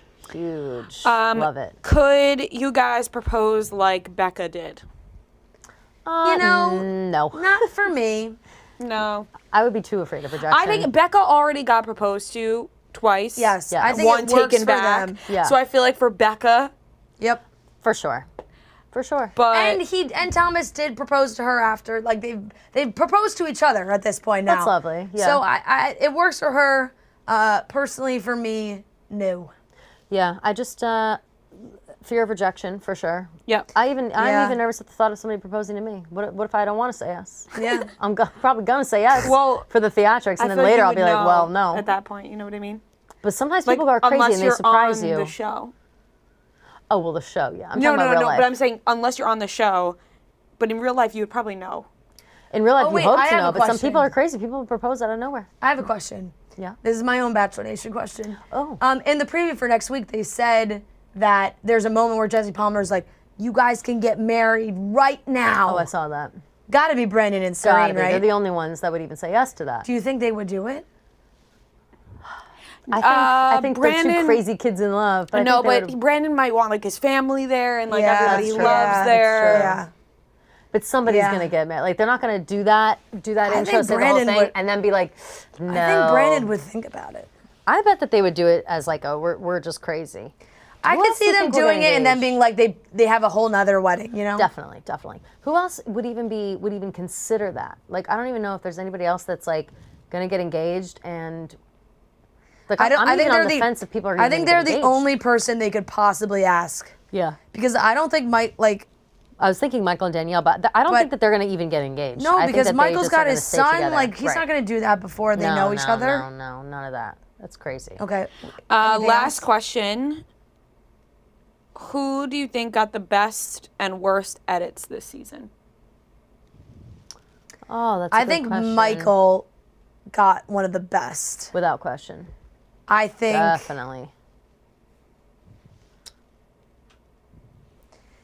I don't know. I want to say I feel like Genevieve got an unfortunate edit Yeah. because it really made her seem very dramatic at times. She's dramatic and chaotic. And That's what it makes her look like. And I also just think like they showed a lot of her, Mm-hmm. which is why we probably think that too. I don't know if anybody like really got like a bad a edit. really bad edit. Like there think- wasn't. I know we get annoyed with Kate and like she says stupid shit, but there Sure. hasn't been one person that I'm like, oh my god, they're terrible. Yeah, like get them off the screen. I think Yeah. Victoria F got a really good edit. Yeah. A really I think good one. Shanae got a good edit too. Shanae got a good Shanae, edit for yeah. sure. Maybe. But Paradise is always kind of positive. Like there isn't. Yeah, they try to keep the try vibes up and- on the beach. They do, and like sometimes yes, they do like villain stuff. Like Hayden probably Oh, got I a know. like Hayden probably got a bad edit. Like Hayden talking about his dog 9,000 times. I'm Yeah. sure he talked about other things at certain points. For sure. But they made it seem like he only talked about his dog. You know who got a bad edit? That loser who was Oh, Francis' Pizza Pete. roommate. Oh, him yeah. too. Him too. I don't no, know- Francis, Oh. Romeo. Oh, Romeo. yeah. Romeo got I a would say terrible edit. Pete. I don't even know if that's Pete, a bad I don't think it's a edit. bad- I think he's just exactly, a I bad think person. he's just- Yeah, he's just a piece I of think he's shit. just a bad person. Yeah. And then, Yes. yeah, Romeo. Romeo got a maybe bad a little bit of Yeah. a bad edit. Yeah. I mean, I hope it was a bad edit because Yeah. if that is him, then that sucks. Yep. Like, I it's just agree. sad. I agree. Okay, let's cut some stems. Give out some roses. Kelly, want to go first? Sure. Let's see. I am going to give my rose to. I'm trying to think who I even liked this week. Like everybody was just kind of like, ugh, Yeah. the whole time to me. You know. I'm trying to think if anybody said something funny. Oh, I'm gonna give my rose to Florence because I Okay. think that she's making was the most funny. out of her situation. Yeah, she's making as the most far of as her like trying to get situation. some screen time. Yes, I think she was being funny. I think that I liked how she was kind of like giving it to Mara Yeah. a little bit. Even though Mara was like, sorry, honey. Like, she just was a little too Yeah, much. it's And tough. Florence was like, no, bitch. We're not playing. Like, I'm Yeah. not your friend. Yeah. I thought that was funny. I also think that it's like endearing to kind of see her be a little bit vulnerable. Like, I feel like she's kind of been like tough cookie the whole time. And all of a sudden, she's like in love with this child. So it's whatever. Yep. And I'm going to, obviously, I'm cutting the stem of that disgusting fucking date. Every food and sex date I will cut. So cut it 1,000 fucking times. They have to stop. We must do something. Yeah. They'll never stop. It's just insane. They need to fire whoever it is because clearly they have a problem. They need to be in therapy. Yeah. It's just nuts. I am going to cut the stem of the entire beach for their little pity party for Rodney. That's fair, very I'm fair. over it. For the mood. Like, Yes. just get over it. Like, vibe of the beach. it's- They're You're vibe making killers, vibe you're vampires. making Rodney look pathetic. And I am going to give my rose to Brittany and Tyler because I think they're a cute couple. They're very cute. They are. You got to switch that on this on the. Yeah, there we go. There you go. I'm going to give my rose to Jasenia. I think Change my rose. Jasenia. Yep, there we go. Yeah. I think Jasenia, had a tough go last season. This season, Rose to Jasenia? yeah, I just felt like alright. she She's handled okay. the Andrew situation well. Yeah, she did. You're Like right. there, she could have lost her shit on him. She didn't. Yeah. And I thought like, yes, she's annoyed, and I do think there's some truth to both sides. Like I do think Andrew was kind of like, I want to stay and hang out. For and- sure. But also like knowing he wasn't seriously gonna make a connection Mm-hmm. after Teddy, but Jasenia thought that he was in it. So I think she had every right to be upset. And I thought she, was calm and explained herself very well in that scenario. And I wanted it to work out for her. And my stem cut is going to be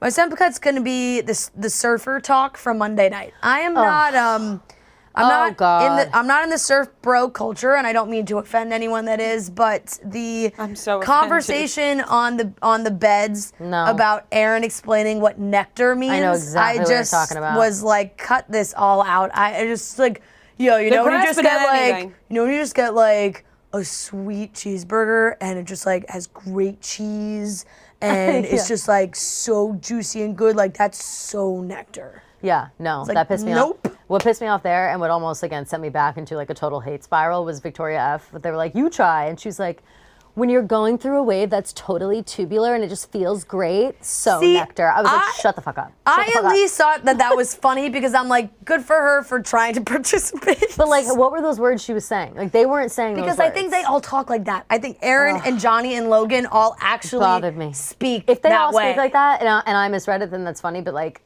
no, I just hated it.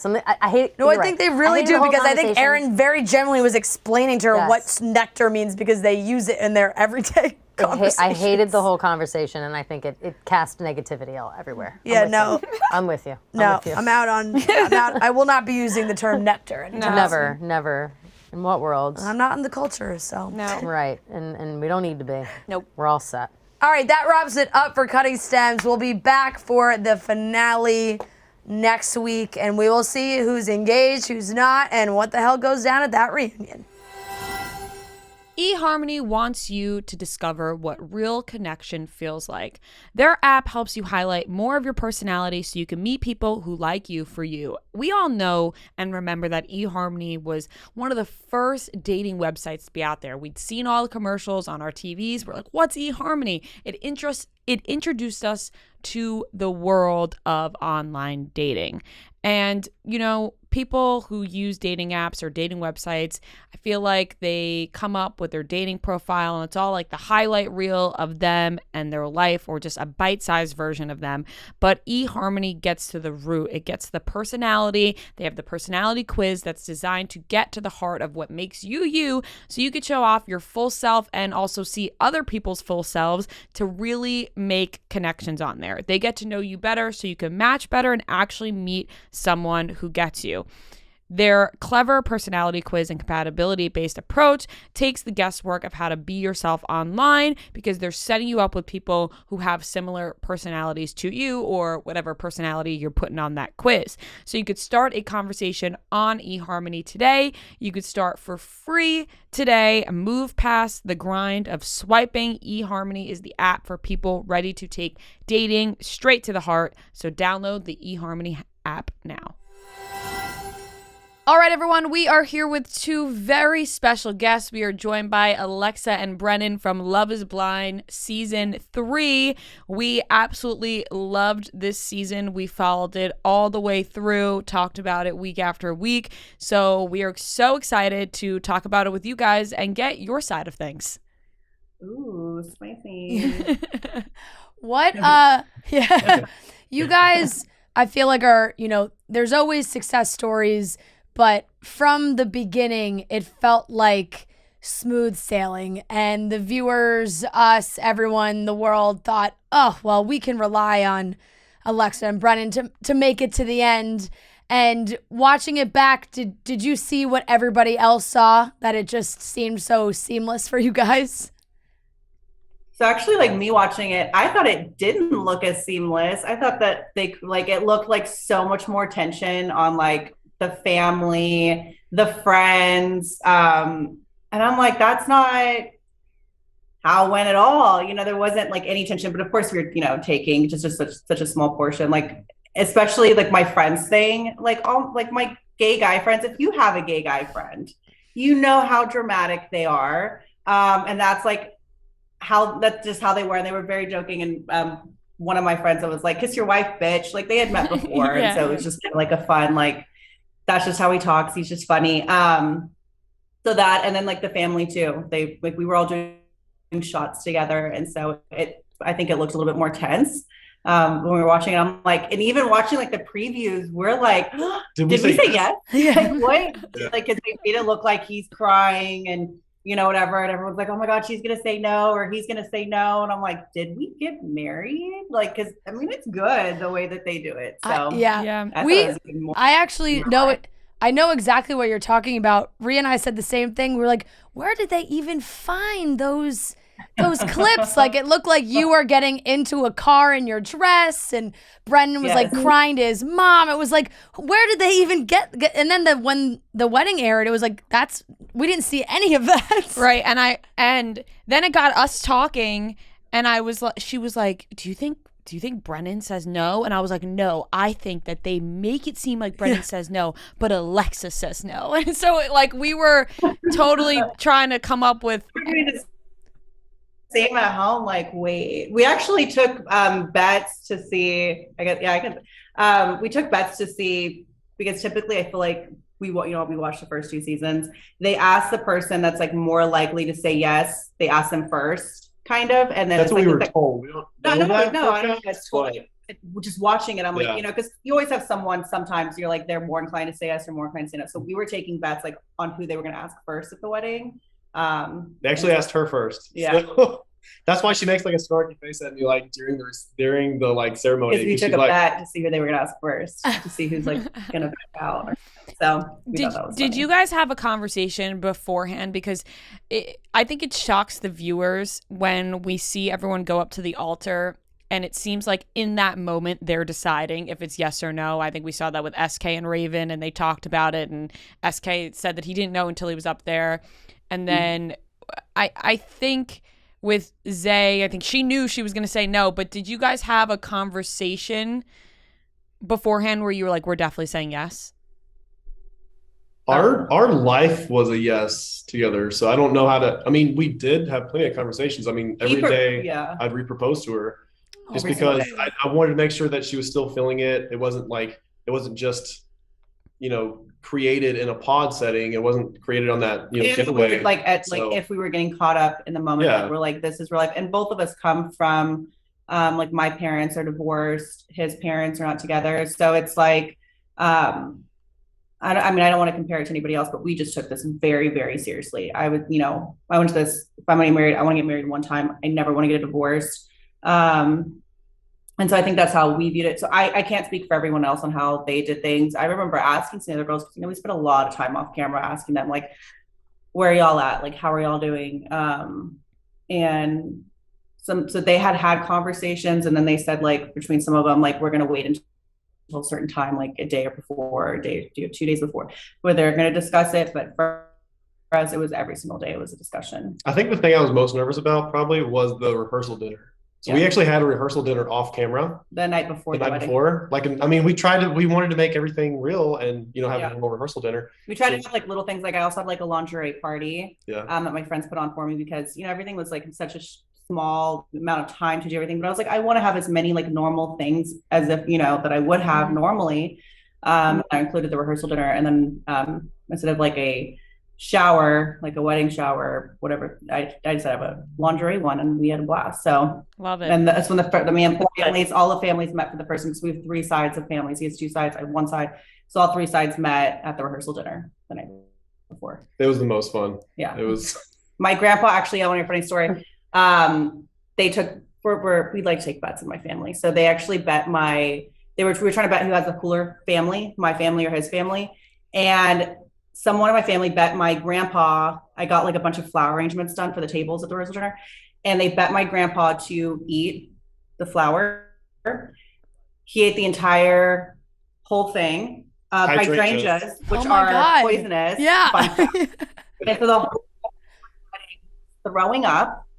He called me the next day, like, I don't feel good. Like my Israeli grandpa. I don't feel good. And I'm like, why? I ate flour. I feel like shit. And I'm like, God bless. Like, come on, get it together. Oh my God. Me and my dad was just hanging out and saw her grandpa and everybody kind of cheering in one section. So he goes over there with his beer. He's like, what's going on? So he goes, he's eating flowers. My dad goes, I'll eat some. And just and I'm like, we all flowers? Like, Mike, nobody eat another flower. I'm glad everyone got along, but in a weird way. Yeah. Yeah, no, it's fun. Well, that's how you know the bonding is really going well, when everybody's doing weird things together and enjoying it. So that's definitely a good thing. But you guys, the way they put out these seasons, right? You get the first 2 episodes and you see the build up in the pods, and it always shocks everyone when you're 1 episode in, and already by the end of 1 episode it's like, whoa, we have a proposal. Like, it's just the way they release the couples. And so you guys are were the first ones. And did that everyone gets engaged the same day. Yes. So it wasn't, so it looks, we look crazy, which we are. I'm not like denying that. I'm totally not, but it like everyone's like, oh my God, like, they're we are the first ones that are shown. I was actually the last one to get engaged that day. It was, it's done. And I was crying the whole day because I'm like, everyone was coming out so happy, and I'm hugging everyone, and I'm like, I want my proposal. And he was actually on that like 50-50 on whether he was going to propose at all. So obviously we did, and it worked. And so it is funny, like, watching it. And we were very unproblematic people, and so I think they were just like, okay, let's get the boring couple out of the way first episode, and let's get How did you make that final decision that you were going to propose? So it's kind of an interesting story. It's, to me, wedding, proposal, I'd never honestly envisioned myself getting married. And you see that whenever my brothers say that in our wedding day. I just didn't think anybody would kind of match my energy and stuff. And so I was really curious. I knew I was in love with her, but I wasn't curious about proposing because I hadn't met her family. I hadn't talked to her dad. There was just a lot of things that we hadn't done in a normal relationship. And I wanted to kind of knock those things off the list. I wanted to go down I wanted to do things the right way. It was the day before I told her what I was feeling. I told her kind of my thoughts and where my head was. She said to me, she goes, you can come in here with a ring pop and throw a ring pop at me, and I'll still say yes. She's like, I love you. I'm in love with you. And I just want to be married to you, whether that's on camera or off camera, it doesn't matter. And that really touched me, just because it just shows how she doesn't care about material things very much. She loves, and she wants to have just she wants that to be the backbone. And that's what really stuck with me. So the day of, when we met in the box, I changed out the ring that I proposed with when I got down on one knee with a ring pop. So it was ring pop. So she was kind of nervous, so I kind of died, killed the nerves down. So yeah, I blacked out. I my what the fuck was so real. It was just what the fuck, because there's no countdown. It's just like boom, open, okay. And then I'm shaking, my hands are sweating. I'm like, I can't, can I walk? And then I saw the ring pop, and it snapped me back to reality. And so it was very necessary. And that's how it was just reinforced that he's definitely the one, that he made a joke in such a serious moment, For sure. And then after you guys get engaged and all the couples get engaged, it's funny because then you guys both go your separate ways, right? So it's like, we're engaged. Okay, bye. How long do you guys stay separated before you can then see each other again? Can we say that? We don't know what off the record. Sorry. Okay, that's fine. I don't want to get sued, okay? Yeah, no, that's fine. When you guys go into it's the stage after the engagement where you guys are at the resort and you're all staying together, it's all kind of honeymoonish. When a lot of the other couples spoke about the adjustment of the person in front of you with the person in the pod, just actually visually being able to see the person and making those adjustments. Because I think Raven had talked about there's kind of an awkwardness there sometimes. Did you guys feel that at all, or when you saw each other, it was like, oh, of course this is them? Absolutely. Yeah, sure. no, you definitely feel awkward. Even when we were together, it was I felt like cheating on him with him. Do you know what I mean? Because it's you fall in love with this little speaker on the floor, and you're you're combining like the human to that and putting it together. Like they literally could have sent any man down that runway and been like, that's Brennon. I was like, cool, love him. You know what I mean? Like, so because we had no idea what each other like. It's kind of like if you were to fall in love with like a sex phone operator and then you see them for the first time. You know what I mean? Like it's it's like when people get catfished, but not catfish. Yeah, literally. Thank God he was a very beautiful catfish. But it could have. It's very difficult. And it's very hard to explain. It's really like an out of body experience on trying to like bring the two together, and because you have all of these feelings, but you're like seeing them for the first time, but you're like, I am obsessed with you, but I don't know what you look like, and you're like figuring that out, and you also just like want to stare at them, but it's also kind of awkward because like nobody wants to be stared at, just like, can I just look at your like eyebrow hairs, like I just want to see how everything for me it was like I didn't want her to feel uncomfortable, so I didn't want to like do PDA and touching all over her and stuff without. I just wanted to make sure that she was feeling it mutually. I didn't want to be physical with her and she wasn't there yet, so I was trying to kind of go through those waters a little bit and not try to like periodically get more and more I guess, I don't know, touchy-feely. So yeah, it was a little awkward at first, but yeah. Would you guys say you have a specific love language that you figured out once you guys were together? I think it's like varying degrees of all of them. Like I love physical touch. I love like for him like acts of service, things like that. But I mean, all of it. Yeah, I'm kind of a big touch, physical touch type, but also you don't like being touched by other people. Yeah, so only it's kind of weird. I'm not like a big, when someone comes up and meets you, like I can't stand it. I'm like, don't like shake my hand. I'll shake your hand. I'll shake anybody's hand, but like don't come hug me. It's weird. Yeah. And I'm the complete opposite. I hug everybody when I meet them. I'm like, hi. So yeah, but I think all varying degrees, but I definitely love like touch. Communication for us, like just any being kind of communication. It's different. I think that's what's so unique about our relationship is we have a really good foundation of communication. We're able to.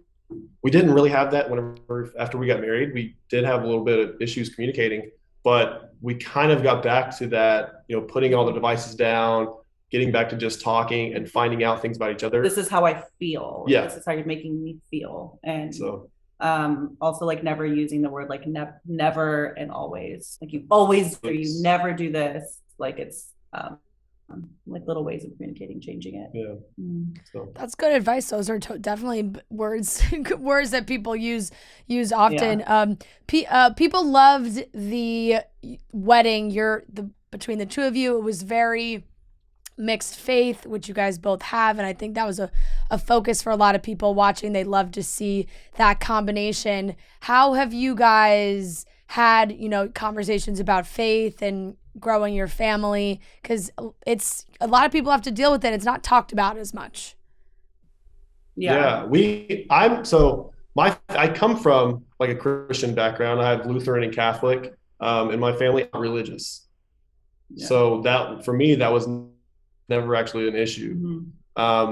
I wanted to learn, if we were going to get married and have kids, like I want our kids to know where they're from, like their heritage basically.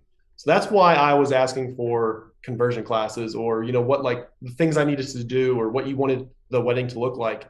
Again, this all kind of comes back down to communication. We had this, we talked about this extensively in the pods. So like day two, I said, and from my views, our kids are Jewish, like automatically Jewish, because I'm Jewish. And they will be like, I want them to go to like. That's just how the faith works. That's just how that really works. So. Like when they're in kindergarten, preschool, I want them to go to a Jewish school, and then after that they can go to public school. But I want them, because that's what we did, it's what all my siblings did. To like when you're at a very young age, to like experience that kind of stuff, and then learn about the high holidays and things like that, which I celebrate. I'm not religious, but I do celebrate every single high holiday, and I do whatever it is. Like Yom Kippur, where you don't eat. Like I do that, even though it's not coming from like a religious side, it's coming from like just keeping the culture alive side.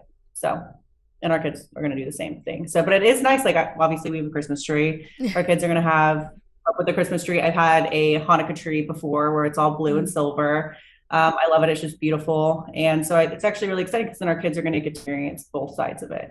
And whatever they choose to do, if they, get older and they're like, I don't want to do anything, or I want to do this or do that, like I would support them in no matter what they did. But this is just, I just want to give them a foundation. I feel like just like a sense of, for me, like being Jewish, it's a sense of community when you're just like, you feel like you belong to this. Hang out with like all of my Jewish family. When you meet someone that's Jewish, it's like an instant, oh my God, we're best friends. Just like that sense of community. And that's really what I took away from it, especially growing up. I went to J.J. Pierce High School, and there was a lot of Jews there. And so all of us were like little Jew clan. So, it's like an automatic, like, we're Jewish and, we're friends. And so that's really what it was. All of us took off school for the high holidays together and went to temple together, and it was a good time. Yeah, well, that's great. I think that it's great that you guys agree on that sort of thing, because you can see in relationships sometimes you can't find that common ground or that level, but it seems like you guys are on the same page. Or if you see some of the couples where that does bond them and that doesn't, it's not all. Right. It doesn't mean that they're meant to be. It's not the end all be all. If you relate on that level, it's great. Exactly. But it doesn't mean it's you guys are meant to be together. Going to work. But how is married life overall for you guys, would you say? I love it. I mean, I really wish I could talk some shit because, I like to. There's nothing I can really say. Like when I said that dishes was like our first argument, that was really what it was. We got a little magnet to say when the dishes are clean and dirty. So yes, now we know. Perfect. Yep. Oh, any more room in the closet? So we have a 2-bedroom now. So I have my closet, and then he has. Ask me how many times the closet rod that holds the clothes. Ask me how many times that broke off. A lot. Okay? How many times I've fixed that? Yep. Whatever. So, but no, there's plenty of space now. He has plenty of space. He's fine. He has the master bathroom. He told me that it's better for me to have a smaller bathroom so I can contain my makeup. He's like, it'll be less messy because you'll have less room to make a mess. And then he gets the master with everything. Smart. That's a good spin. Yeah. That's a good spin, I will say. And I mean, it's been a long time, right, for you guys to be in married life, but not have the show come out. How was that process? Because how much can you share with friends and family, and do they have to not tell anybody about you guys? Because it's been like you guys got married over a year ago. Yeah. Well, June 30th is our wedding day. So it's been about a year and a half. It's been crazy. For me, it's been easier because I'm not a big social. I'm not a big social media person, so for me, it's like other opinions. Everyone has something to say, own this, own that. God, it's so annoying. Like everyone just like sees something and then they base your entire personality off seeing like one thing that happened, and also like it's something that happened a year and a half ago.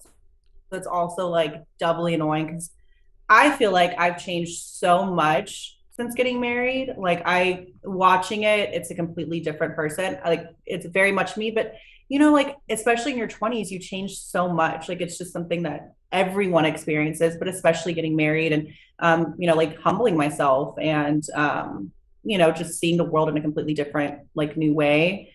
And having like I have a whole new like extended family that I never had before, and just other things in different. Like I have different goals than I did. Like if you were to ask me 3 years ago what would be in the next 5 years, like it's different than what it is now.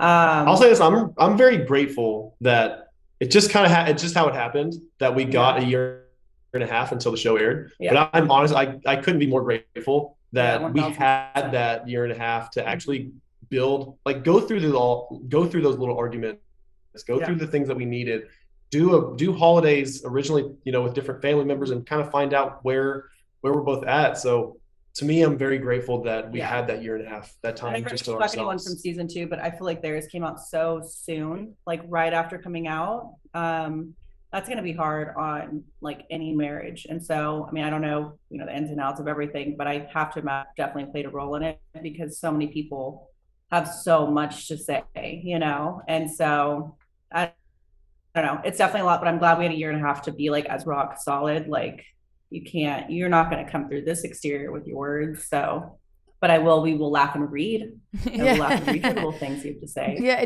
that does make a lot of sense because it's to be able to live your life right after without all the noise feels like the more healthy way to go through it. The reunion is always talked about. Alexa, you definitely voiced your opinion on some of the other couples, and I know you've shared on social media some of your thoughts as well. The reunion, was kind of controversial over this whole tangerine scene that they put in at the end. How have you felt about the cuties? How have you felt about the response to that coming out? I'm going to choose my words so carefully. Okay. Zay never, ever said she was a perfect person. I feel like when I watched it, she mentioned that she is an insecure person. So people are attacking her, saying, she's insecure. You're not telling her to do something new. She commented that. I know at least once. I want to say a few times, but I know whether it's shown or not, sometimes it's hard for me personally to differentiate what is shown and if something that I have in my head if it was shown, because I've just watched the season once and that was it. I think y'all said it perfectly. What was it, last Thursday on y'all's podcast? Yeah. Y'all said it perfectly. This is a systematic thing. So yeah. Well, okay, hold on. So she's insecure. Your partner is supposed to build you up. And we saw for 11 episodes where he made little commenting on things. And I can't remember if it was shown or not. I can't again, it's hard for me, but telling her she was the biggest girl that he's ever been with. And then telling her when she was eating, you're fattening yourself up. A lot of those little comments happened. And that's going to tear anyone down because this is supposed to be your biggest fucking cheerleader. And I don't think anyone should be commenting on what you're eating ever. Especially when it's an orange, but we never saw that. It came out, whatever. I hugged Cole after reunion. So I know a lot of people are telling me that I need to apologize and I need to do all that stuff. So that's why I said that after reunion, we hugged. I told him, I do not think you're a bad person. I think that if anything, you need to learn that maybe when you say something, it carries weight and you can learn that to change the way you say something because it can be to the other person very hurtful. And I think it's, again, with communication that they needed to communicate things better. I wasn't there 24/7, but I was there a lot. I was definitely there more than all the keyboard warriors that have so much to say. I was there. I will tell you right now, I was there way more than any of them. I don't think Cole's a bad person. I will stand by that. The reunion was several hours long. We took shots together during it. It was not so tense as people are shown. So it's hard for me to comment on it. I'm not going to sit here and break down our relationship. At the end of the day, that's between Zay and it's Cole. And maybe I shouldn't have said the things interrupted and said the things that I did. But it's just the way that I felt, and I stand by that. So when I said I'm not apologizing, I don't feel like I have to apologize to the internet. I don't think I have to apologize publicly. I hugged Cole afterwards. I said my piece with him. Him and I are not friends. We've never been friends. I literally talked, that only time I've ever spoken to him was in that 7-minute first date, day one. Did not speak to him since. He asked me if I think that a bear or gorilla would win in a fight. And I said, absolutely not. You're down on my list, sir. So I never saw him again. So then, saw him a few times throughout it. I saw Zay a lot more. And that's it. That's all I have to say about it. Yeah. And I want to do that TikTok. That was last week, chapter 2. Let's move on because I'm over it. I'm over seeing it. I think also with the internet, people feel like things are so either right or wrong. One person's right, one person's wrong, and that's it. The opposite is, but yes. When I feel like there could be a little bit of both. Cole is clueless in things he says and doesn't realize what carries weight, but also Zay being insecure, she can maybe take things the wrong way because she's already insecure. So I think that there's different sides to it, and it's not so, And I was not blindly. A lot of people I'm blindly following just because she's a woman. I wouldn't talk on anything unless I was involved directly. Yeah. And time again, people would come up to me and they would come up and talk to us about their issues. And people are I need to mind my business. The moment Cole went up to me and was telling me how he doesn't find his fiance attractive, I'm now involved in your business. Mm-hmm. Now I get something. You involved me in your business. So everyone's Alexa needs to mind her business. She needs to, No, I was brought into it. He went there and he told every single person that would listen, every single person that had anything, he told them how attractive he found say. Yeah. That she wasn't a Lily, that she was a Zanab. Okay. So we're not gonna like, I just understand like everyone just forgets all this stuff happened. And I'm not just blindly Team Zay on something, and I'm not like anti-Cole. I'm like, I just see things the way I see things, the way I physically being there saw things happen. And I just find it weird that people forget things so quickly. But yeah. But I was me, and everyone needs to move on because Cole's moved on. Look at him. I've seen his TikToks. He looks like he's living his best life. He is fine, no longer crying. He's okay. So like, I don't understand why everyone else is still on it. I just want to continue and talk about like our marriage, where we're going, our future. Like this is, again, let's move on. We're good. Yeah. Good. And no so the other successful couples, we had Colleen and Matt get married, and SK and Raven are making it work from what we can see. Did you guys get to spend a lot of time together afterwards? Because of course, like, they go through this process with you. What is the friendship like between the successful couples? Yeah, so it's weird because, we have our own friends and this is real life, right? So I didn't go on a show to make guy friends. Yeah. Like, I've got guy friends. Guy friends. I went on a show to potentially find her, and I did. So I don't need we didn't ever went on there to make friends with other people. But we did make some friends with other people because most of them are nice. Like a lot of them are nice people. Yeah. So especially they understand the process. Yeah. Just like we, a lot of people don't understand it. Like when you try to explain something, we've done a trip. We went to Mexico for our 1-year anniversary with Matt and Colleen and SK and Raven. We went to Tulum and had a fabulous time. So much fun.